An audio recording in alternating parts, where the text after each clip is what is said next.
This is J Dirrt from Baller's Eve, and I'm jumping off the porch with Dirty Glove Bastard. Not a gang. Just trying to throw dirt on my name. Drinking my cup, no Kurt Cobain, yeah, Glock. All right, so we got my boy J Dirrt, aka DJ Dirty, jumping off the porch with us today, man. Yes, sir. Welcome, bro. Thank you for having me. Yeah, no problem, man. A lot of history with Dirty Glove Bastard. A lot of history, man. Wild. So, yeah, J Dirrt is one of the first supporters of Dirty Glove Bastard.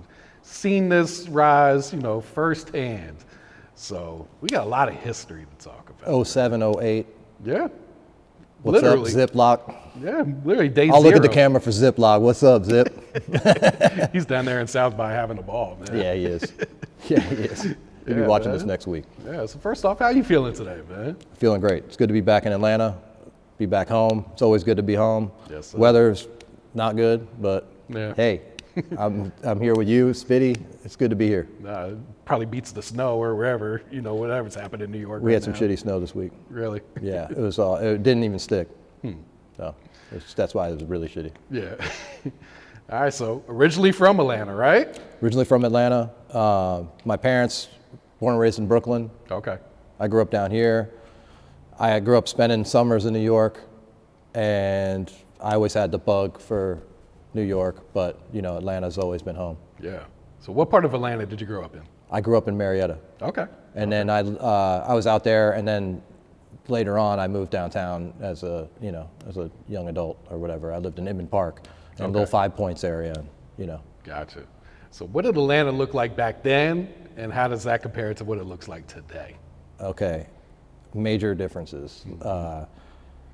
Marietta back then was, how do I say, it was like, there wasn't really like the perimeter that like 285 really represents kind of now. I feel like it was a little different back then. There wasn't such a dividing thing, and it feels like when I was a kid growing up, there wasn't a 770. It was all 404, like out there. And my dad had Fulton County plates, in Marietta back then, like when I was growing up. So I think Fulton County was bigger back then, and we just kind of happened to be on that edge of Marietta, where it was like right there, kind of in that zone. So not far from Sandy Springs. Okay. Yeah, so how did you get your start? Were you just DJing at first? Like, what was your breakthrough in music? The breakthrough in music, I was just, in high school, I was just, in music. Okay, so first off, I got some turntables in high school or whatever, and this kid hooked me up, sort of. Like, I got some janky gear and this like disco mixer. This is like 1992 or some shit like that. And wow. I was like all I could really get my hands on, but I got it and I tooled around with it for a little while, and then I put it on the shelf for a little bit. But I always had this thing. I was like, I always want to like get the right gear. I want to get DJing at some point or whatever. So I don't know. As time moved on, I had different friends in different situations, like with like college radio shows and stuff, and I'd go by and check that shit out, and I was always like, man, like this is so cool. Like radio, I don't know. So then basically fast forward, I moved to New York. I've been DJing a little bit at this point. And I got this opportunity to be a part of this radio station, East Village Radio. Okay. And through that, I was really able to launch like a DJ kind of career or make a name for myself in any kind of music or whatever. That's really kind of where it came from, was like, it was all dreamt up in that little box, on First Avenue. Yeah. Basically. The long of the short of the long. Yeah. Whatever. Yeah. So how does Baller's Eve get birthed? And like, who was the original members of Baller's Eve? So Baller's Eve started in 2003. In October, it'll be 20 years. Oh, wow. It basically started because me and my best friend, Ponce, Minsky Walker, we basically, had this opportunity at this radio station, East Village Radio. And I was tooling around over there, like already doing some stuff, and I was kind of playing like this show that was like some rap music, some punk rock music, some hardcore music, and some just weird jazz shit or whatever. I just had an eclectic taste of music or whatever. But I was always playing a lot of for New York, I was playing some weird ass Southern shit. You know what I mean? They were like, what is this B? You know what I mean? Like I was always getting hated on for my taste. You know, 3 6 Mafia. People hated on 3 6 Mafia in New York. Yeah. I could imagine. In 2001, 2002, 2003, whatever. People hated on Southern rap music. You know, they kind of fuck with UGK because they had a song with Jay-Z. Like, literally. That's how fucking corny motherfuckers were. Like, Yeah. but whatever. No disrespect to UGK, long live the pimp. But, you know, that's just us, you know. That was kind of a fuck up, but what do you call it? So yeah, Ballers Eve really got started because we had this opportunity to do a radio show, and my buddy was like, my best friend Minsky Walker, he was like, listen, let's do an all Southern show, and I was like, let's call it Ballers Eve, and he was like, yes, and we had to, Ballers Eve had been this name for this drink. That we decide, like, we're like, we haven't really decided on who's right, but there was this drink that we used to drink back then. It was like vodka and orange juice or whatever. We called it a Ballers Eve. Huh. And it got written on a mix CD one time. Ballers Eve, mixed 1. And then, so it was this joke we had. And then it was our radio show. Oh, wow. Now 20 years later. It was just something we said, Ballers Eve. Like, and then, yeah, the original crew, it was me and Minsky Walker. Okay. And then shortly after, Cat Daddy Slim added. And then Sergio Vega. And then, man, the crew grew and grew and grew. You know. Oh, yeah. So you kind of touched on it, but like at this point in time, Southern music didn't really have a home in New York City. No. And that was our whole point, was we were going to be the voice of the South in New York. We were going to give the South a voice in New York. Yeah. We were going to be a platform, you know, and that was our mission. We were like going off of what Andre said. The South got something to say.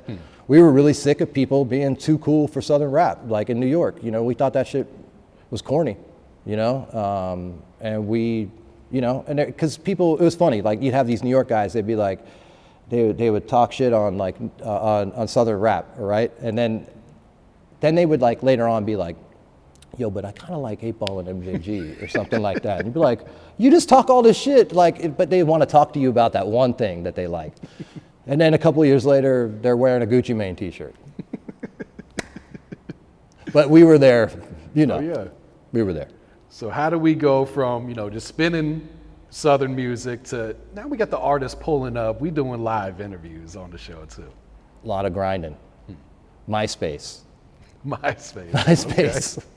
MySpace helped us get all the original interviews we could get or whatever, which were anybody that we could get. Like we were just trying to connect with folks, and we were just really trying to be a platform for artists. I mean, we had, I want a shout out to Hood Tech in Arkansas.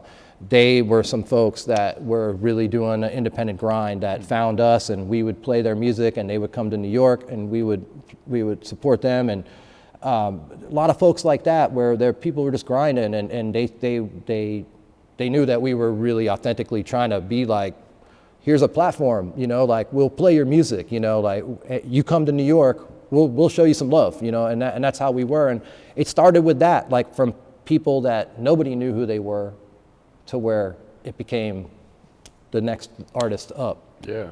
And that's how we grew it, and that's how people wanted to come there.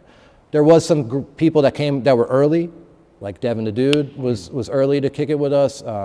Slim Thug, you know, there was some cats. I mean, we definitely had some love early on, but you know, on the grander scale, as things moved on, when it became a thing, you know, but it grew from us just really building with, you know, grassroots type of artists, you know, people, regional stuff, you know, supporting that. Yeah, I feel like a lot of artists got their first press in New York through you guys. We were the part of the press run, you know, and we were definitely a part of that press run. I was talking to Smitty about it earlier. You know, back in those days, there was a couple of places that a Southern artist could go or whatever, you know, and we were definitely like the first stop. I mean, that's how I met Jackie Chain, you know, my boy, who, you know, I done all kinds of crazy shit with him, but we met through, you know, all this stuff. Okay. So how did you connect with Smitty? I don't think I've ever heard this story. I mean, I think through Smitty, I think it was through Ronnie. Okay. I think, originally, I knew that he was, I think we met at South by or something like that. Like, I think we met at South by, and then like he was part of DGB crew. And then he was in New York like a year later or something after we met. Like, so it was like probably 09, I think he was saying he moved to New York. So it's like going back 14 years ago. Okay. But I remember Smitty calling me and being like, yo man, get up to Harlem right now, man. They're about to shoot the low boots video, man. Like Titty Boy out here, bro, come pull up. Before 2 Chainz. Before 2 Chainz. Yeah, I remember, it was the coldest day. I remember Tit was like, who, he said, who brought Rick Rubin? Because I had a big ass beard. You remember that, Smitty? I had a big ass, messy ass beard. And he was like, who brought Rick Rubin? I was like, yeah, so, yeah, I thought that was pretty cool. Yeah, talk about this BG interview, man. The BG interview. This is legendary. Legendary. We edited some of it out on YouTube because out of respect. But, man, BG was, it was great. It was a great interview, but he did nod out in mid-interview, and he was sipping lean or something. But it was a great interview, but he did sleep for a little bit. But you can go check it out on the Ballers Eve YouTube. Oh, it's still up there. It's out there, yeah, wow. yeah. I think I might have put it on the Instagram too at some point, but I cut out the part where he nodded out. Like, yeah. and that's the difference between now and then. Is back then, I do an interview like that. I'm like, yo, man, I'm going to make this nice, and I'm not going to disrespect the legend. But motherfuckers nowadays get a video of somebody. That's the title. BG falls asleep during an interview. This is the clip we're going to run. And that shit's corny to me. Yeah. But I'm from a different era. Yeah. I mean, I'm 47. I'm gonna be 47 next month. I'm not like, so I don't always.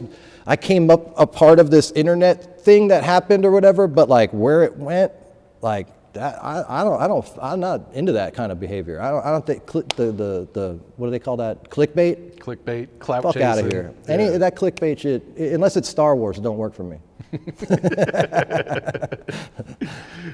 You also had Doe B on the show during his rise. Man. Many times. Freestyling and everything. Everything, man. yeah. Man, Doe, R.I.P. Doe. He always pulled up. He pulled up to Ballers Eve anniversary 9 and anniversary 10. Got pictures of him and Gangsta Boo, R.I.P. At Enid's.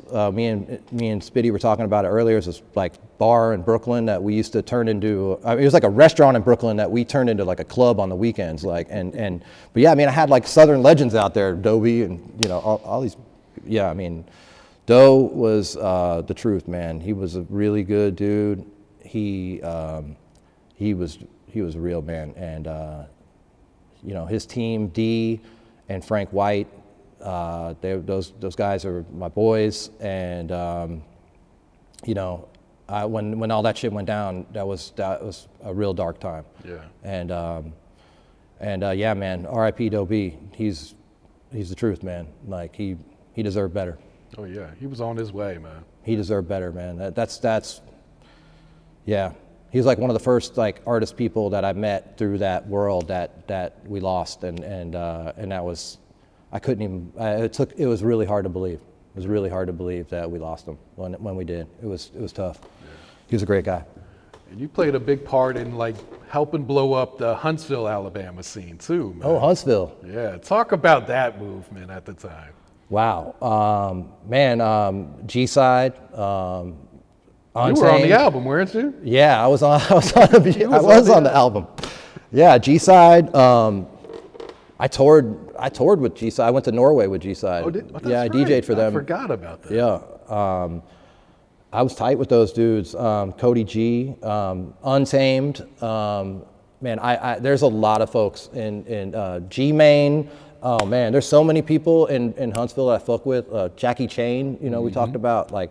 I'm gonna stop here because I'm gonna leave somebody out. But I love Huntsville, and when we started fucking with Huntsville Records and started supporting that community, they saw what we were doing and they were like, we're coming up, and those dudes pulled up crazy, like all the time. Like Huntsville, like loved Ballers Eve, and I think they just really had fun when they came to New York too. You know what I'm saying? Like we I don't know. It was really cool. We connected with that whole crew and that scene, and I don't know. It was like really deep, like for many years. You know, I mean, I still tap in with those guys. You know, at here and there, or whatever.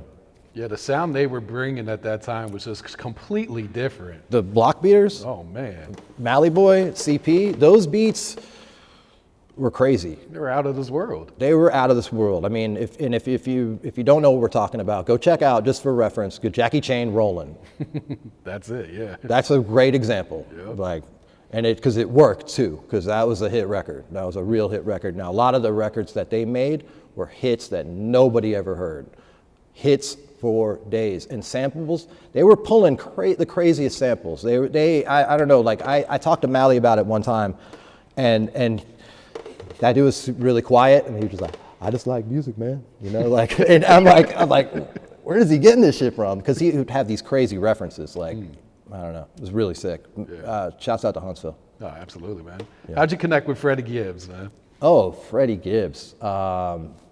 Being supportive. I think maybe even through you guys too. I think it might have been an interconnection, but like, you know, his team, you know, back then, you know, Archie and Lambo and, you know, all those dudes, we were connected, and we were playing their records. We were playing Freddie's records.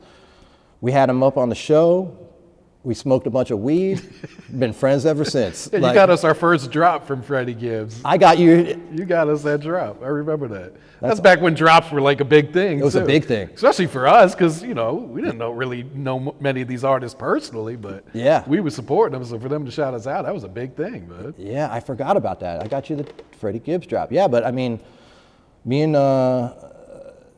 Fred go back now a long way, and you know, we still cool, you know. Yeah. Yeah. Shout out to Gibbs, man. Yeah, shout out to Gibbs. Yeah. I got a little. I had a little.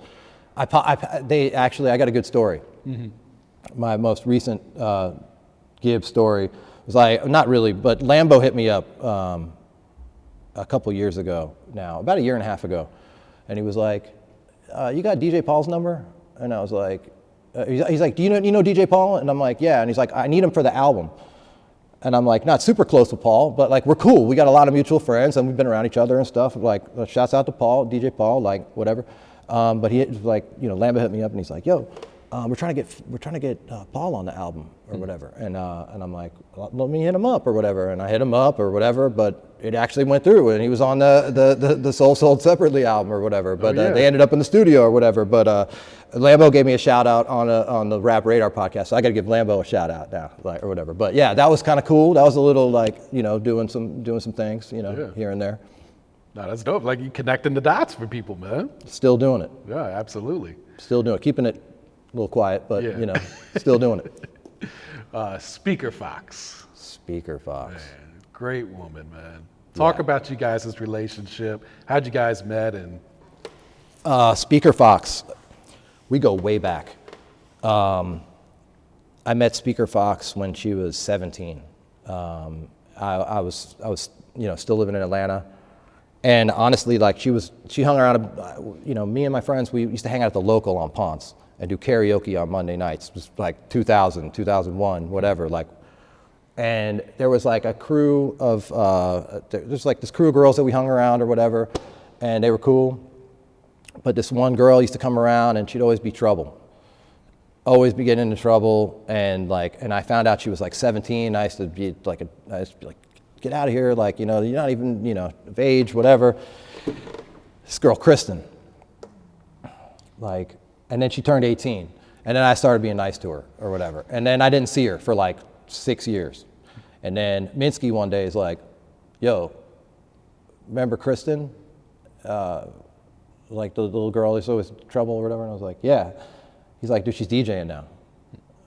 Like, she wants to come up here and like DJ on the show." I'm like, everybody's a DJ, like, you know, like, really? And like, and I was like totally like hating, you know, like, you know, I was like, that girl, like, you know, she was in so much trouble.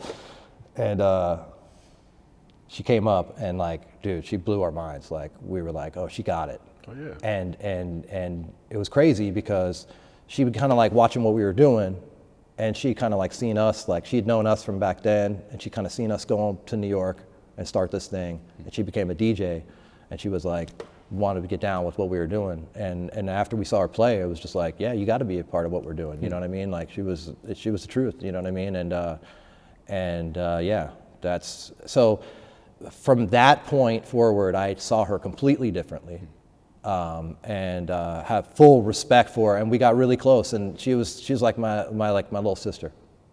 So yeah, it's kind of tough to talk about her, to be honest. But yeah, she was the truth. She's one of the best DJs I've seen, man. She was, I mean, I don't think anybody blinked an eye when everybody claimed she was the queen of Atlanta when she passed. You know, nobody said shit. Nobody discredited that. I never heard nothing about it. And she was. I mean, you pulled up to the spot and Speakerfoxx is DJing. Everybody's dancing. Mm-hmm. Everybody's fucking dancing.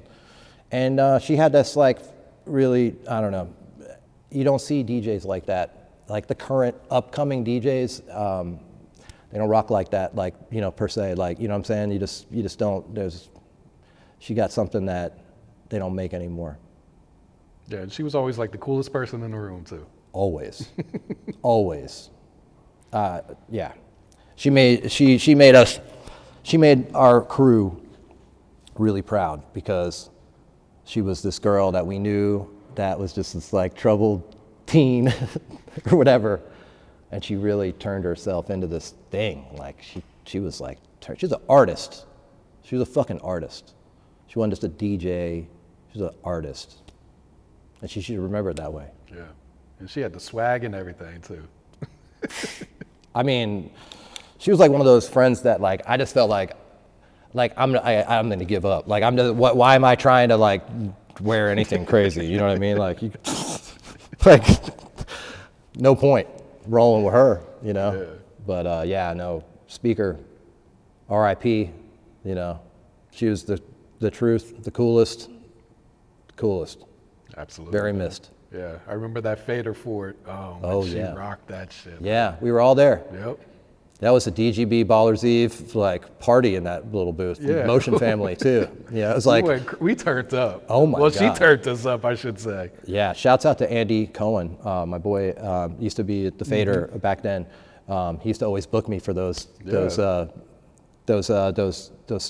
was like the South by Southwest Fader Fort Saturday. They always brought in like the big hip hop person, and he'd always like throw me on the.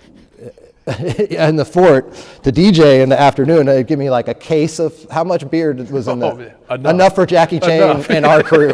like it was insane. But we were all smoking blunts and turning up in that thing. It was sick. Yeah. That was always the highlight of my South by. It was like the Fader Fort.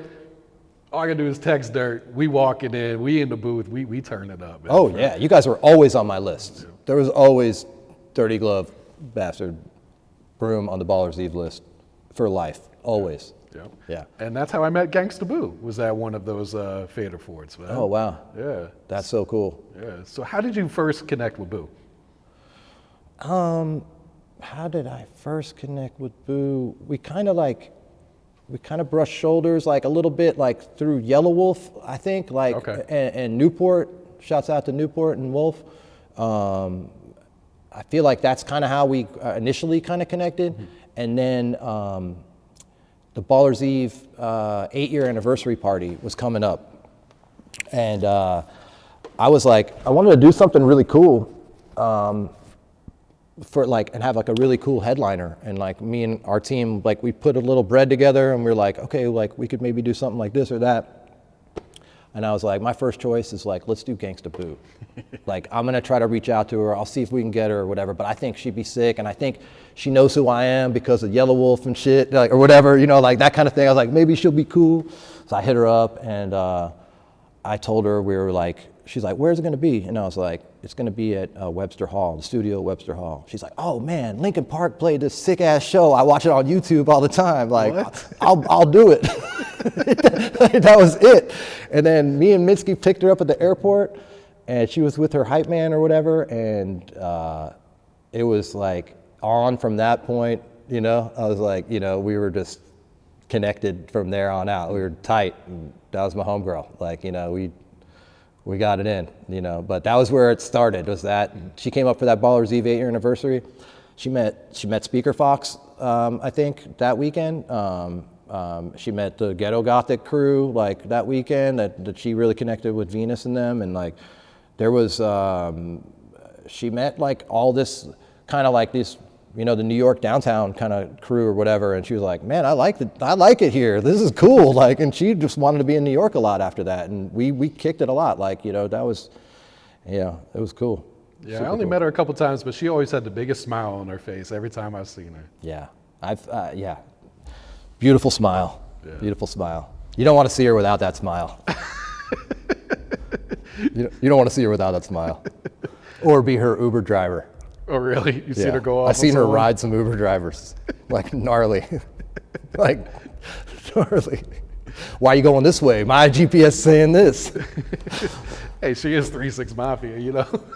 I mean, that's why I sat back and just let her ride the pool, like, and not, you know what I mean? Like, I'm like, you, this Gangsta Boo, sorry. Sorry, bro. It ain't your day. Yeah. Yeah, but I felt sorry for him. She knew. But yeah. Yeah, long live Boo, man. Long live Lola. Boo. Yeah. Lola, man. Yeah. I can't believe she's gone, man. We had a lot of plans. We were, you know, I always helped her out with like little bits of business, little things. Like basically shit like, man, the white folks, like the record label, they want to talk. I'm like, all right, how do you want to handle it? And like, I would make the call. I'd be like, yes, it's Jordan Murs, and but I'm representing Lola Mitchell. And I would just do some, like, she'd be like, do that white boy shit, you know, like, I got you. So, I mean, that's kind of like, I mean, that was my homegirl, you know what I mean? But like, she just wanted to have somebody to call on her behalf and ask questions that like, nobody should have to ask. Like Gangsta Boo shouldn't have to ask these kind of questions. So like, I always felt really good about being like, how much money you got, like, and all those type of things. Like, what's up with the publishing or whatever, you know, I felt comfortable because it's her, you know what I mean? Like, she deserved a lot more than she got, like, you know. Yeah. You know, but yeah, we had plans this year. We had a lot of plans this year, and it's crazy like that things worked out the way that they did. It was really, really crazy. We had, you know, shouts out to Lola. Yeah, We love you. It was a shitty way to start the new year, man. It was a crazy way to start the year. It was insane. Wow, it's like unreal. Yeah. It's unreal. This is like Black Mirror, some shit like that. Like, I don't know. I mean, so many people from our crew, we lost, you know what I mean? The Ballers Eve crew, you know? Because I don't know if people know this, but like, you know, Lola and I did, you know, Gangsta Boo and I and Jackie Chain, we did a radio show in LA with Ballers Eve inspired, like, you know, Ballers Eve presents the Night Riders. And we did it for like a year on Dash Radio. But Dash Radio, they like slept and they didn't really support. I felt like we had this legendary, you know, we had the Queen of Memphis, and we got Jackie Chain, you know, like pretty cool co-hosts or whatever. They didn't really support it, and it kind of was like, it was sad because, you know, we were kind of like, fuck these people, and we dipped, you know, or whatever. But I say all that to say, what was I saying?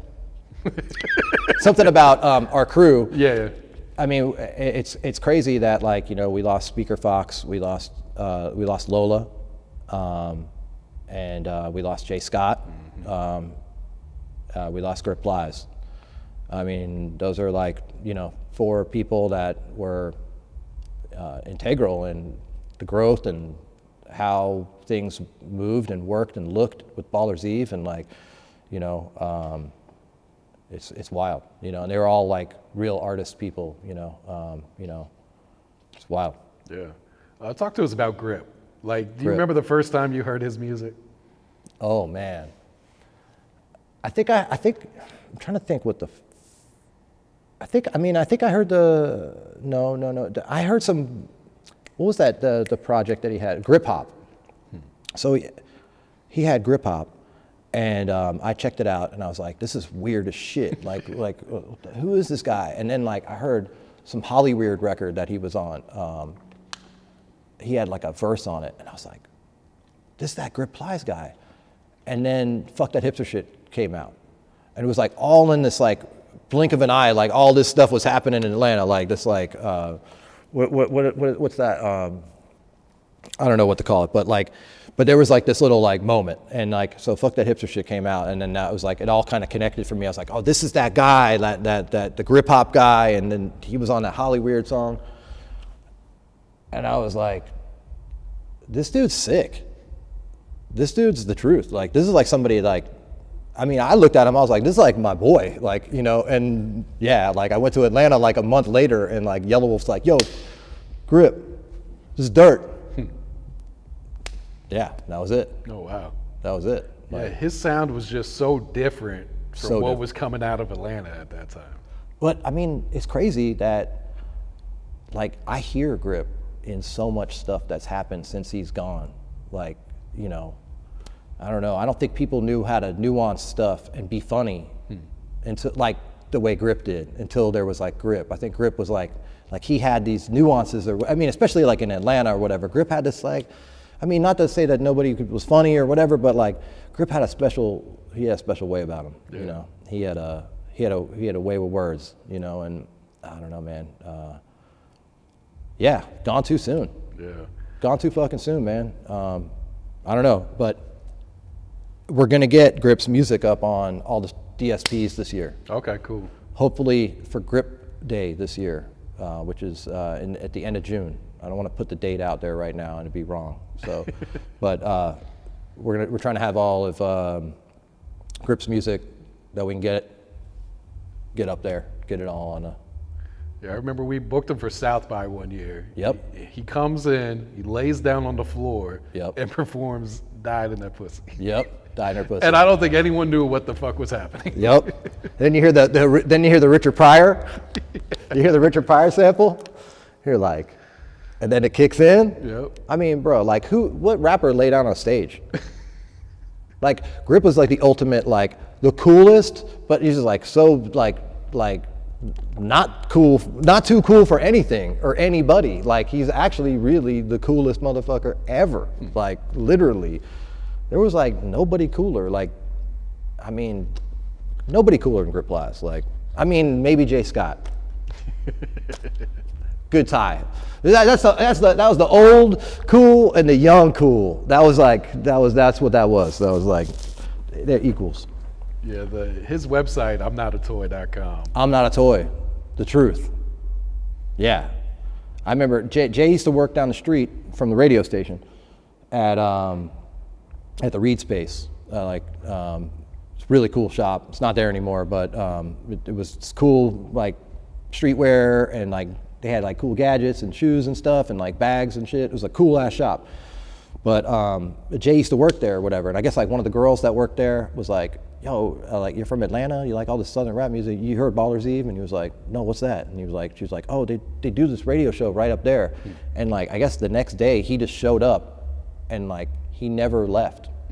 Like he never left. He just became a part of our crew. Like he heard about these guys from Atlanta that did a radio show. Yeah, Jay Scott, dude, he's the truth, dude. And I mean, he I'm not saying this, he said this in life, you know, like we were his start to DJing. Like that's how we, you know, and then, you know, he was with Yams and I mean, he was telling me about, I mean, I met Yams from him, and they were telling me, you know, about Rocky and all this shit. I mean, and then they brought Rocky to the radio station. That was his first interview, was at Baller's Eve. Was it really? His first radio interview. Yeah. He might have done some like video stuff, but his first radio interview was with us. Yeah, I mean, and then Jay was on the road with him. Mm-hmm. And he was a DJ, but he always pointed back, was like, I got my start DJing at Baller's Eve. You know, like he always was like, you know, he always showed that love, and he always stayed down. Like, I mean, he was always, I mean, he's my brother. Yeah, he was funny as shit too. Oh my God. He would have me cracking up, man. He's so funny. And his Twitter's gone. Is it really? Yeah, I was trying to find it the other day because he said so much amazing shit. And I was trying to find it, and I was like, that's crazy. Oh shit. Yeah, but yeah. All right, so I don't remember what year it was, but you shoot me a text or you shoot me an email one day. You're like, hey, check out this record, and it was someone called Trinidad James. Oh, Trinidad James. And I don't remember what song it was. It was before All Gold Everything, though. I remember listening like, what the fuck is this? Yeah. How did you discover his music at the time? Okay. So I was working with Grip at this point. This is like 2011. Wait, no, this is 2012. So I'm working with Grip, and I was kind of like, trying to figure out this manager type of shit, like, cause I got into, I'll tell that later. But basically I'm working with Grip, and I'm like doing this like thing that I think managers would do. Like, that's what I think I'm doing. I'm like, let me just like go on Twitter and see who's talking about Grip. So I'm like searching stuff, trying to find stuff. And what I found was like this kid, Nicholas Williams, saying, check out my song, All Gold Everything. And I went, like, I looked at the link and I was like, this looks, it was like this like image. I had this like Jeremy Scott sneaker on it, and it was like, I was like, what the fuck is this? And I like clicked on it, and it was like All Gold Everything. And I was like, I heard his voice, and I was like, to me, I was like, this is the next voice of Atlanta. Like, his voice sounds crazy. Like, he sounds dope. And it was All Gold Everything. It was the first song I heard. Oh, wow. And I started playing it on the radio on Baller's Eve, and then I got a call from like an A&R, and I was like, they were like, what's up with Trinidad James? And I was like, you want to hear some more shit? And he was like, yeah. He's like, come by the office next week. And I was like, okay. I got off the phone. I was like, I gotta find Trinidad James. And so I figured out I called him at his work, and we connected. He was like, who the fuck is this white boy calling me, like, at work, like playing my music? Like, I just put a song on SoundCloud, sent it to Grip or some shit. You know what I mean? Like, it was. So yeah, I mean, it turned into something, and he sent me a couple records by the end of the day. He sent me a few more records, and he sent me the cover of the album, which was crazy. I was like, I didn't even know what he looked like. I just was playing this song that I thought was cool, and I was like, the record cover was crazy. He had the suit on, and so yeah, that's kind of how that happened. And then so we just started talking, and like I was the only, I guess at that moment, like I was the only person in his ear, like talking about any kind of like working with him and to that capacity. And I was like, look, this is what I was going to say before, is at this point, I had a lot of different relationships with a lot of different artists and their teams and all this kind of stuff.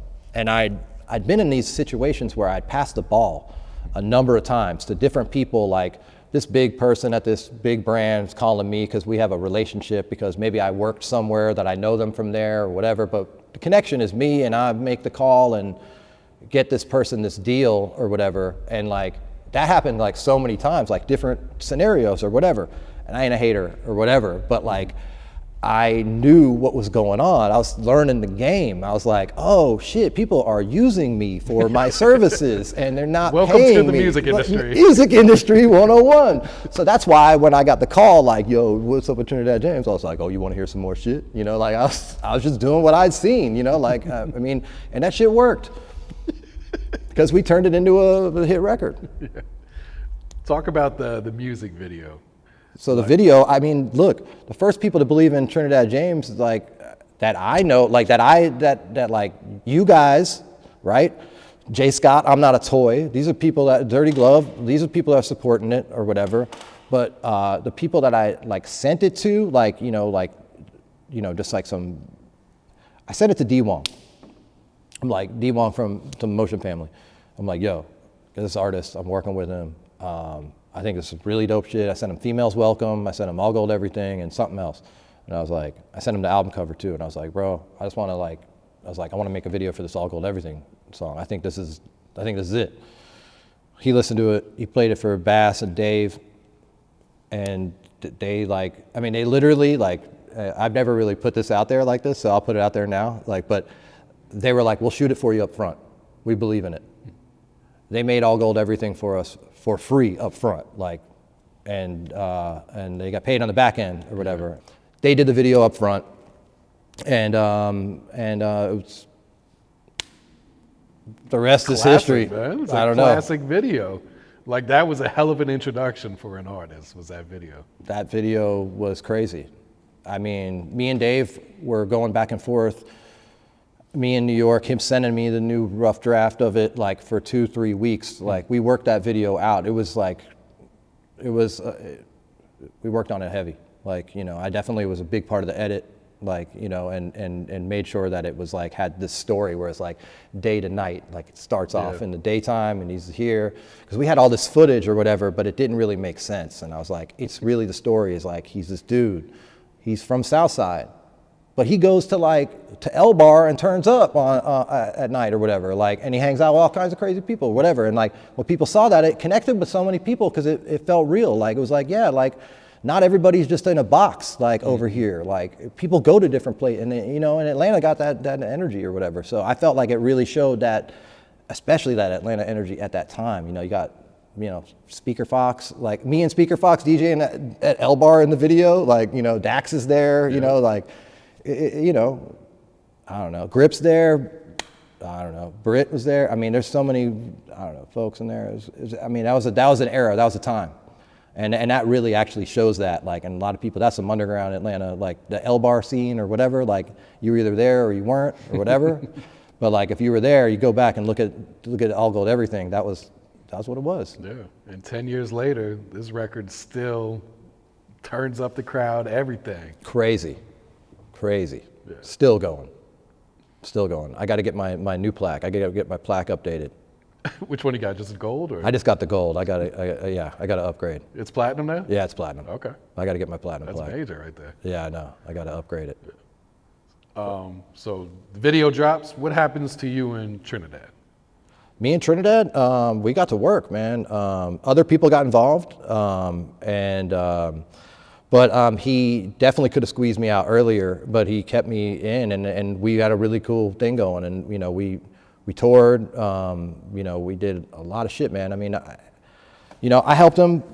I feel like stay in his creative. You know what I'm saying? Like, that's where I really came into the picture. Was like, you know, I wasn't into like, I was in it for like the art and the, you know, of it. You know what I'm saying? Like, and to make that better. You know what I'm saying? I wasn't there to like hang out and be a part of this like situation. Mm-hmm. Like, you know what I mean? Like, that's what's going on with the situation. You know how people are, like, you know, the game or whatever. I was like, man, I just want to be a part of this artist's career and like do this really cool thing and grow this thing and make it dope. Like, and you know, like, once you get like a lot of people involved, like you got like, you know, and then Def Jam's involved.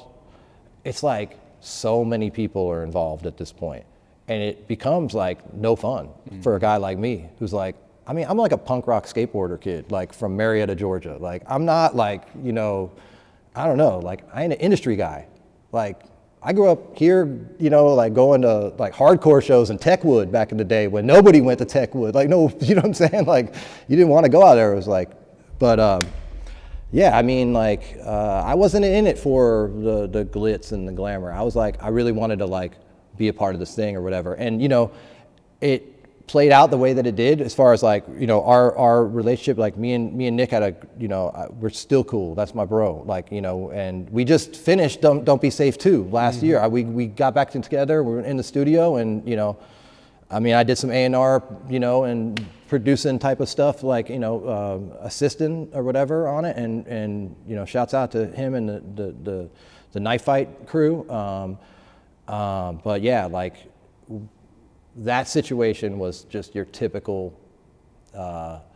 major label, just destroy a artist with a great record situation. You know what I mean? It was just Def Jam's, like, it was just classic. It was like the guy that signed him left a month later. Joey IE was like out the door. Like, it was just like, and then New York was hella mad. They're still mad at Trinidad. Like, I tried to go and get the reissue for All Gold Everything, and Universal said, like, somebody on the inside told me, I'm not going to give anybody up, somebody on the inside told me there's still people that hate on Trinidad James, and so this is not going to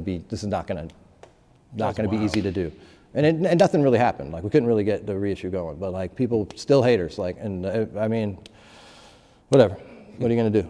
Like, people are gonna hate, you know. But yeah, I don't know if I answered your question. I went off. No, like, you're good. did I answer the question? Yes, you did. Okay. But yeah, I mean, yeah. So we were together for like a year in that like whole thing. A year and a half, we worked together, and then we did our own thing after that. Yeah. You know. So Baller's Eve, 20 years. Baller's Eve, 20 years. What are we doing, man? Some big stuff. I'm working on this book. I started talking to Dante Ross. I don't know if you know Dante Ross, like OG hip hop A&R, and he's got a book coming out pretty soon, and I'm going to be hopefully working on this project with him. You know, this Baller's Eve book, coffee table. Oh, that's big. Book, photographs from Patrick Buckley, Matt McGinley. You always had the best photographers. I got the best photographers. Like, shouts out to my guys. Yeah, Pat and Matt, those dudes, 30 Pack and Ginch. These guys were ride or dies, you know. It was like before having cool photos, like. This is before Instagram, right? Before Instagram. They were pulling up or whatever. Yeah, it's crazy.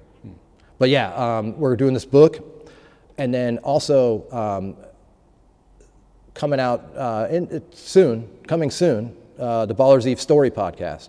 Okay. Where me and Minsky and Cat Daddy and sit down with a number of the people that came through the doors over the years, whether they were artists, or they were friends that were just hanging around, or they were whatever. There's people, or DJs at the radio station that had other shows. We're bringing in a bunch of people to talk about East Village Radio, Baller's Eve, and like how we did what we did, you know, or whatever. I'm trying to keep it like a couple episodes, but I got work to do, but it's coming. And then after that, we're gonna just do what we're supposed to do, which is Baller's Eve radio podcast. I'm gonna get that going It's time for that, man. in October. It's On our time for 20th anniversary, we're gonna go back to doing that. But the grown-up version, the sit-down version, you know. We used to do our show at 10 o'clock at night. It was like in the middle of the street, you know. We were like Was it Smitty like was saying, on a Wednesday, right? It was like a Wednesday nights. Yeah. Yeah, we were hungover every Thursday for 14 years, you know, or 12 years we did the show. But yeah. We did the show from 2003 to 2014. They showed, so it was like 11 years. Yeah. Major. Yeah. I can't wait to be hearing that, man. It's time. Yeah, it's gonna be coming. Yeah. Be coming soon. Cool. Yeah, you'll definitely know. But yeah, what else, boss? That's all I got, man. You want to shout out at anyone before we wrap it up? Well, let's see. I think if I do shout outs, it'll be too many. It'll be a long list. It'll be too many shout outs. But yeah, no, I'll just do shout outs out to Dirty Glove. They not a gang. Sick of niggas tryna throw dirt on my name. Drinking my cup, no Kurt Cobain. Yeah, Glock be the name, and you know I'm gon'